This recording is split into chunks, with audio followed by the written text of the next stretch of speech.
Assalamualaikum warahmatullahi wabarakatuh. Halo semua, kembali lagi di channel Raider Manhwa. Kali ini Mimin akan membawakan sebuah komik baru yang berjudul Sang Iblis Pemakan Jiwa. Tanpa basa-basi lebih jauh, mari kita masuk ke ceritanya.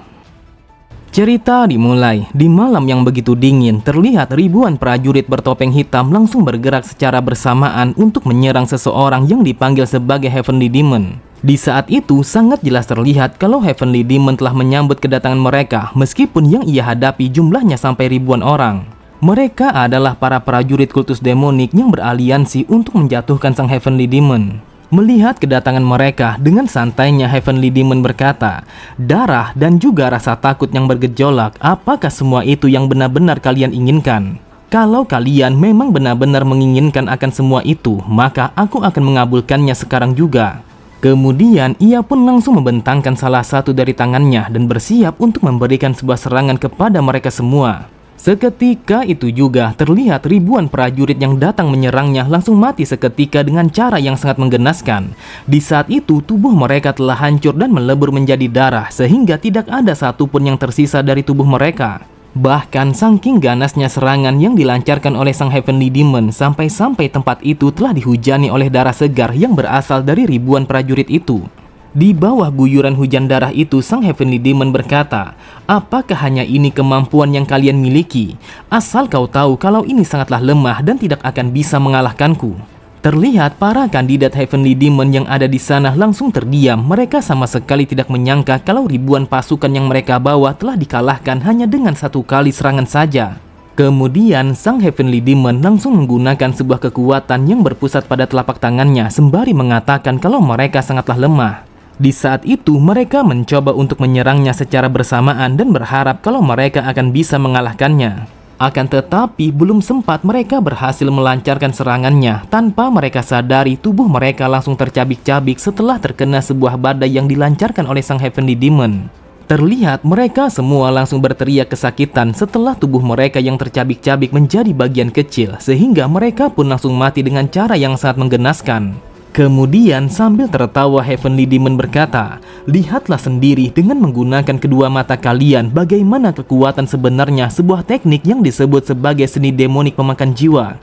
Setelah ia menggunakan seni demonik itu, terlihat mereka semua langsung terdiam ketika tempat itu telah berguncang dengan sangat hebat.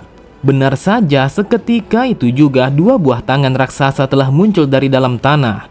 Melihat itu, mereka semua langsung berlari untuk menyelamatkan diri mereka masing-masing ketika menyadari kalau tangan raksasa itu telah bergerak menyerang mereka.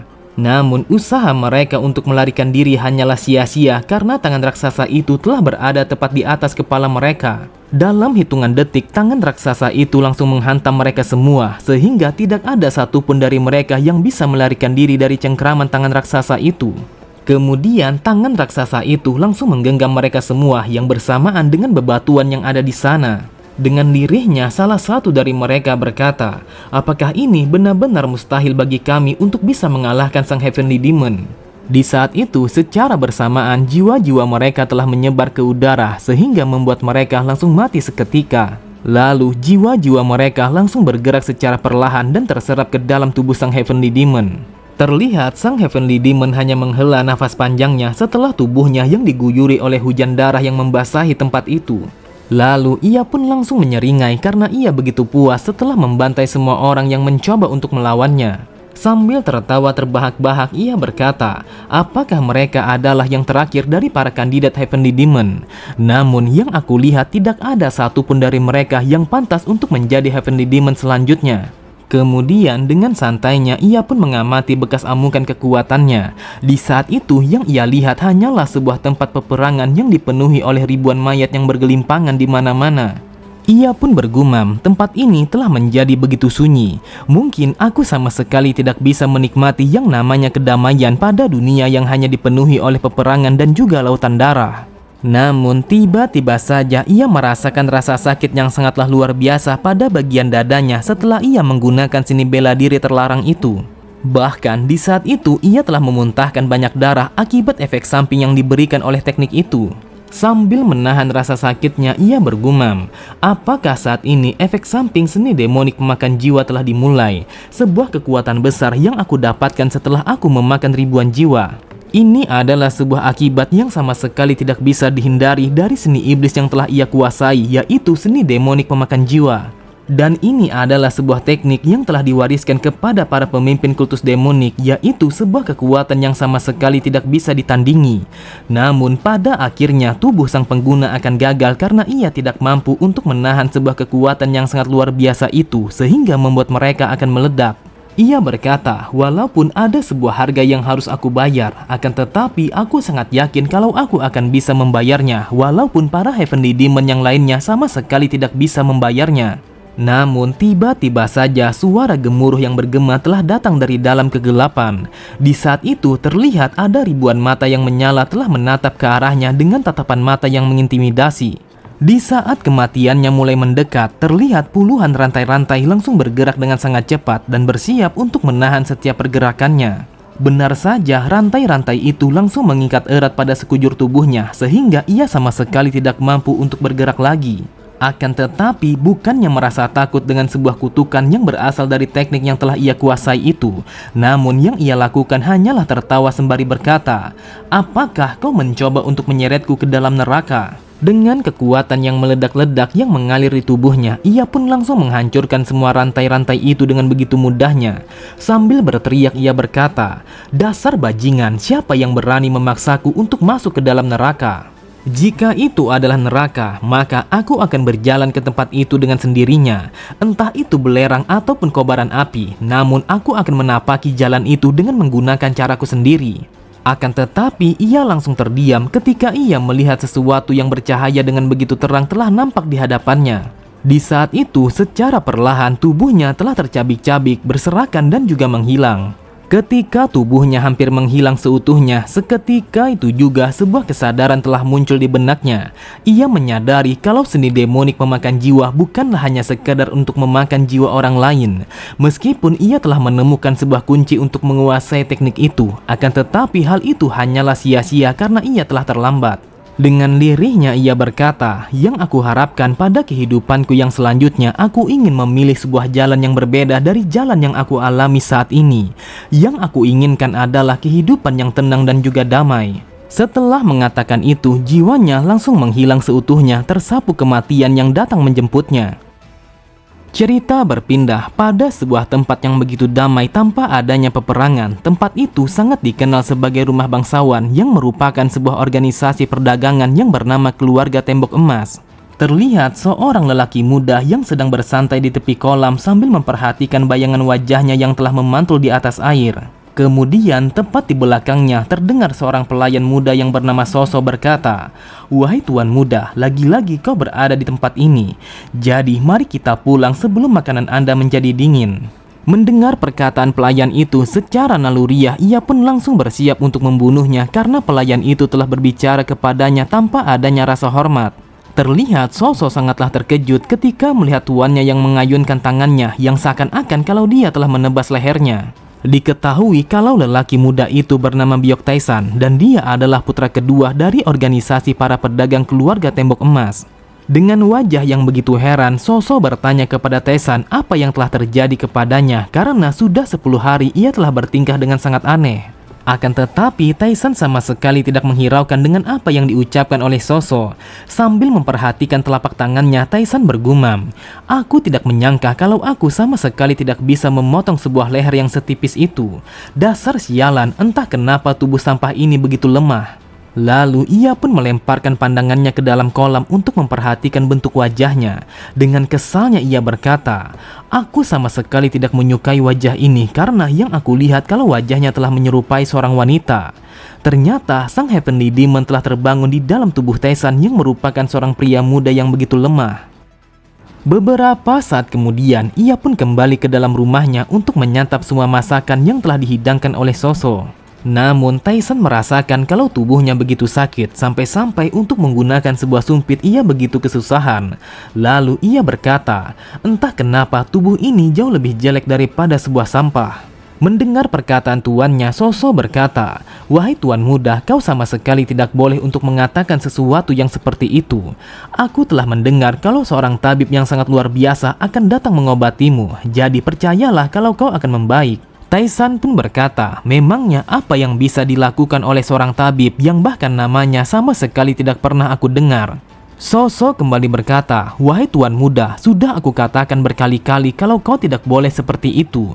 Kau harus berpikir dengan positif karena hal itu akan mendatangkan sesuatu yang positif juga." Taisan pun bergumam, "Sudah 10 hari sejak aku telah terbangun di tubuh yang sangat rentan ini. Karena aku begitu penasaran, aku pun langsung mencari tahu siapa sebenarnya pemilik asli dari tubuh ini. Namanya adalah Biok Taisan dan dia adalah putra kedua dari keluarga pedagang tembok emas yang merupakan salah satu keluarga yang paling terkemuka pada wilayah Wuhan. Dia tidak memiliki orang tua, akan tetapi dia memiliki seorang kakak laki-laki yang berperan sebagai kepala perusahaan keluarganya. Ketika aku terbangun, aku pun menyadari kalau tubuh lelaki ini dalam kondisi yang sangat mengerikan. Dia telah menderita sebuah penyakit yang begitu unik, yang bahkan tidak ada satu orang pun seorang tabib yang mampu untuk menyembuhkan penyakitnya.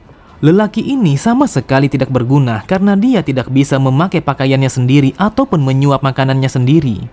Bahkan yang aku benci dari lelaki ini adalah karena dia telah memiliki bentuk wajah yang begitu tampan sampai-sampai aku begitu muak untuk melihatnya. Akan tetapi masalah terbesarnya adalah semua titik meridiannya telah terputus yang akan bisa membuatnya mati kapan saja. Dasar sialan, aku sama sekali tidak percaya kalau aku telah diberikan sebuah tubuh yang sekarat pada kehidupan keduaku. Jadi saat ini yang harus aku lakukan adalah berusaha untuk bertahan hidup. Untuk sementara waktu, aku akan menggunakan kekuatan jiwa untuk menghubungkan semua meridian yang telah terputus. Lalu secara perlahan aku akan memperkuatnya sampai ia sembuh dan juga menyatu dengan begitu kuat. Namun satu-satunya cara untuk bisa melakukan hal itu adalah dengan menggunakan kekuatan seni demonik pemakan jiwa. Tetapi yang menjadi masalahnya adalah bagaimana caranya aku bisa mendapatkan jiwa itu. Sebelum kematianku, aku bisa membunuh siapa saja dan mengambil jiwa mereka. Akan tetapi, kalau aku melakukannya pada kehidupan keduaku ini, maka efek sampingnya akan terasa sama seperti yang sebelumnya. Aku tidak bisa membiarkan hal itu akan terjadi lagi karena aku telah mendapatkan sebuah kesempatan yang sangat langka pada kehidupan yang kedua ini. Sebuah rahasia sebenarnya tentang seni demonik pemakan jiwa yang aku dapatkan sebelum kematianku. Jika aku menggunakan itu, mungkin saja aku akan bisa mencapai sebuah level baru di dalam kehidupan keduaku ini.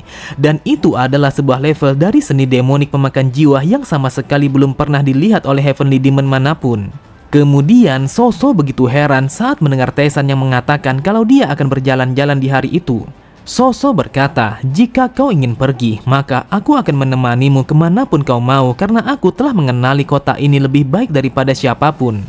Dengan santainya Taisan mengatakan kalau dia akan pergi ke rumah bordir untuk melakukan sesuatu. Terlihat Soso sangatlah terkejut, wajahnya menjadi merah saat mendengar Taisan yang mengatakan kalau dia akan pergi ke tempat itu. Lalu ia berkata, "Wahai tuan muda, sepertinya akan lebih baik kalau yang menemanimu adalah seorang penjaga yang bernama Cheon Kyung-wan." Saat melihat Taisan yang menatapnya dengan tatapan mata yang datar, Soso kembali berkata, "Wahai tuan muda, aku minta maaf kalau aku telah bersikap dengan cara yang seperti ini. Namun aku begitu terkejut karena ini adalah pertama kalinya kau akan pergi ke tempat itu."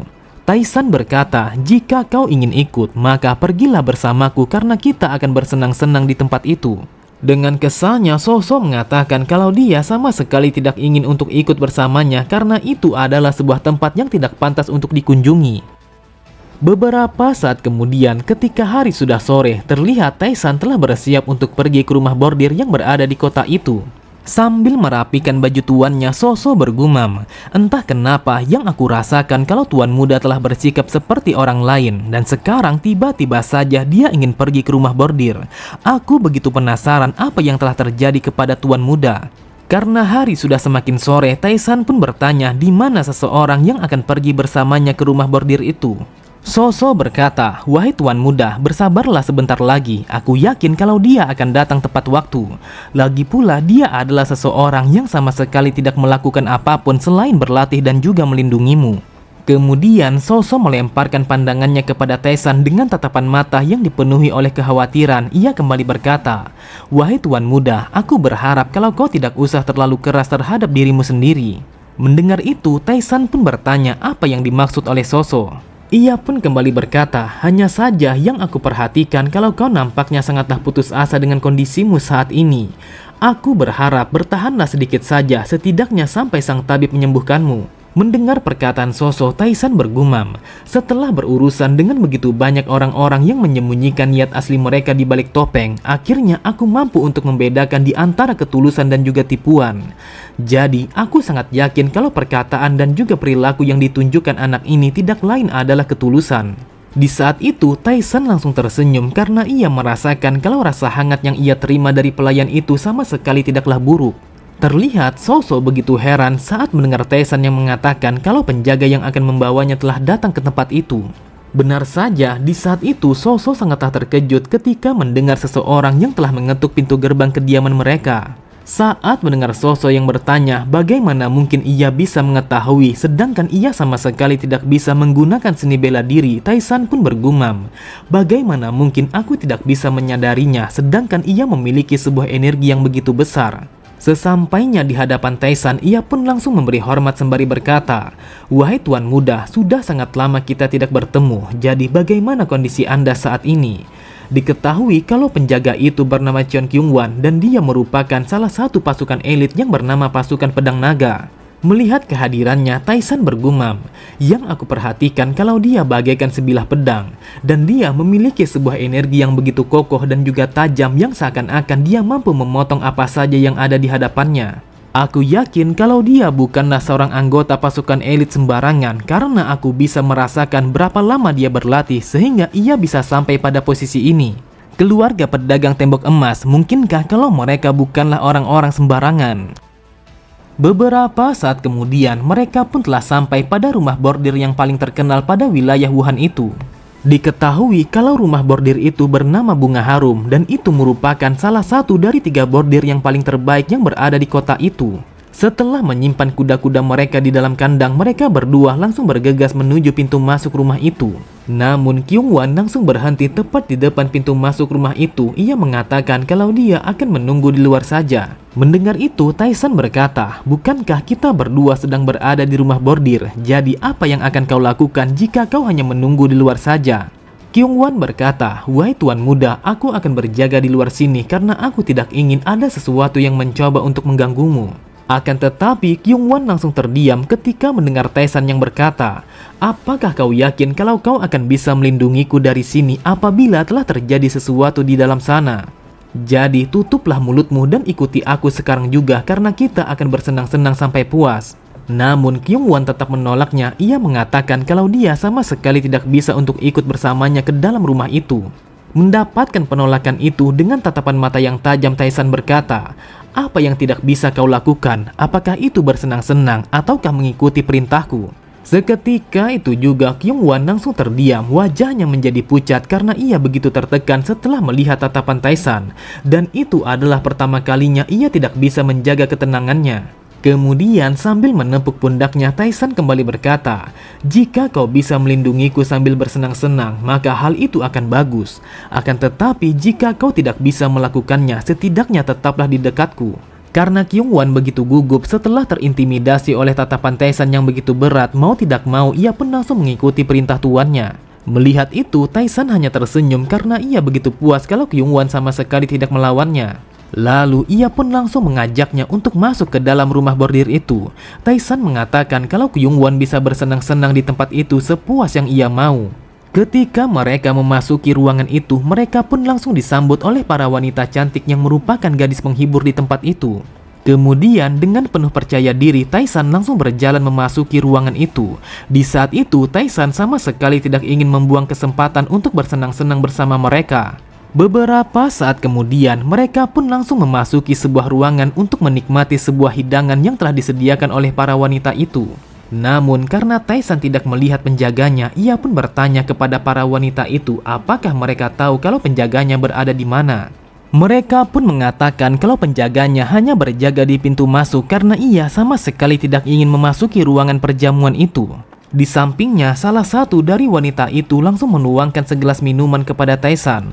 Mereka bersikap baik kepada Tae-san karena mereka menyadari kalau Tae-san adalah putra kedua dari keluarga yang sangat berpengaruh pada wilayah Wuhan. Saat mendengar Tae-san yang mengatakan kalau dia tidak ingin meminum minuman itu, salah satu dari mereka langsung bertanya kepadanya apa yang harus mereka lakukan jika Tae-san sama sekali tidak ingin meminum minuman itu. Dengan santainya Tae-san mengatakan kalau yang ia inginkan hanyalah mendengar rumor yang dibicarakan semua orang tentang dirinya itu. Tae-san berpikir untuk datang ke rumah bordir yang sama sekali tidak berkaitan dengan keluarga tembok emas adalah sesuatu yang paling baik untuk mencari informasi. Tae-san kembali berkata, ceritakan kepadaku semuanya yang kalian tahu tentang putra kedua dari keluarga tembok emas. Dan apabila kalian menceritakan segala sesuatu yang telah kalian ketahui, maka kita akan bermain sebanyak 2 ronde sebagai imbalannya. Tidak lama kemudian, akhirnya Tae-san telah berhasil mendapatkan informasi tentang seseorang yang telah ia rasuki itu. Mereka mengatakan kalau Tae-san telah memiliki 1000 koin emas, rumah bangsawan, dan juga beberapa rumah bordir sebagai warisannya. Namun karena kesehatannya yang semakin memburuk, maka ia telah kehilangan kuasanya ataupun pengaruhnya. Oleh sebab itu, semua warisan yang tersisa telah diberikan kepada putra pertama yang bernama Byok Tae-so. Tae-san bergumam, ini adalah sebuah rumor yang telah diketahui oleh semua orang yang berada pada wilayah Wuhan. Namun aku sama sekali tidak akan pernah tahu tentang informasi ini apabila aku hanya berdiam diri di dalam rumah. Kemudian Tae-san pun langsung bangkit dari tempat duduknya sembari mengatakan kalau dia ingin memulai dengan salah satu dari mereka. Namun Tae-san mengatakan kalau dia hanya ingin bersama satu orang wanita saja karena kondisinya saat ini sama sekali tidak memungkinkan untuk bersama mereka semua. Di saat itu, Tae-san telah memilih seorang wanita cantik yang bernama Hwaryeon untuk bisa melayaninya dan bersenang-senang bersamanya. Ketika mereka hanya berduaan, Tae-san langsung menuju ke tempat tidur dan meminta wanita itu untuk datang ke arahnya. Kemudian Tae-san berkata, Hwaryeon, katakan kepadaku sudah berapa lama kau telah mendiami rumah bordir ini? Sambil tersenyum, Hwaryeon mengatakan kalau dia telah mendiami rumah itu selama 10 tahun sejak ia ditinggalkan oleh kedua orang tuanya. Mendengar itu, Tae-san hanya tersenyum, lalu ia pun langsung mengajak Hwaryeon untuk memulai menikmati malam itu. Pada sisi yang lain, para wanita yang lainnya langsung berbisik satu sama lain. Mereka bertanya-tanya mengapa Tae-san hanya memilih satu orang wanita saja untuk memuaskannya di malam itu. Di saat itu, mereka bertanya-tanya apakah Tae-san akan mampu berbuat banyak, sedangkan yang mereka tahu kalau Tae-san begitu rapuh dan juga lemah. Akan tetapi, tiba-tiba saja mereka semua sangatlah terkejut ketika mendengar suara Hwaryeon yang berteriak dengan sangat keras. Itu adalah sebuah suara yang sama sekali tidak bisa dibedakan antara jeritan kesakitan dan juga jeritan kenikmatan. Bahkan suara jeritannya telah bergema di dalam rumah itu sampai-sampai suaranya telah mencapai ke lantai dasar. Terlihat semua orang yang ada di sana begitu heran setelah mendengar suara jeritan itu. Mereka begitu penasaran entah kenapa suara jeritan itu telah bergema dengan sangat keras, sedangkan yang mereka tahu kalau ruangannya telah menggunakan kedap suara. Sambil tertawa, salah satu dari mereka berkata, aku tidak menyangka kalau putra kedua memiliki sebuah kemampuan yang sejago itu. Jujur saja kalau dia telah membuatku menjadi iri. Di saat itu, Hwaryeon telah menjerit dengan begitu lama, sampai-sampai tidak terasa waktu yang mereka lewati telah berjalan lebih dari 3 jam. Akan tetapi sebenarnya yang telah terjadi tidak seperti yang dipikirkan oleh mereka semua, karena yang dilakukan oleh Tae-san hanyalah menempelkan salah satu dari tangannya kepada ubun-ubun wanita itu. Dengan tatapan mata yang datar, Tae-san telah menyaring saripati jiwa kotor wanita itu dengan menggunakan sebuah teknik yang disebut sebagai seni demonik pemakan jiwa.